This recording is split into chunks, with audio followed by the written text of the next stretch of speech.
New Mercedes E-Class All-Terrain holds the key to crossover allergy. Building on the success of its predecessor, the 2024 Mercedes-Benz E-Class All-Terrain is the brand's rival to the Audi A6 All-Road and Volvo V90 Cross Country. It is based on the same construction as the new-gen E-Class unveiled last month, and it sets itself apart by featuring a jacked-up design. Compared to the more mainstream executive wagon, the upcoming Mercedes-Benz E-Class All-Terrain has more inches between its belly and the road.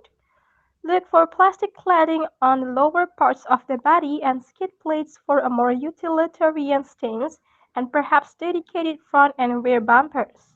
The wheels and tires should be exclusive to this variant, just like the upholstery and trim on the inside, likely joined by sturdy floor and trunk mats.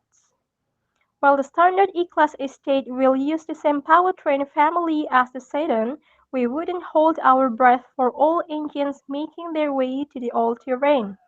It is likely that it will launch with a few gasoline units, joined by at least one partially electrified variant. Here, we believe it will get mild hybrid and plug-in hybrid offerings.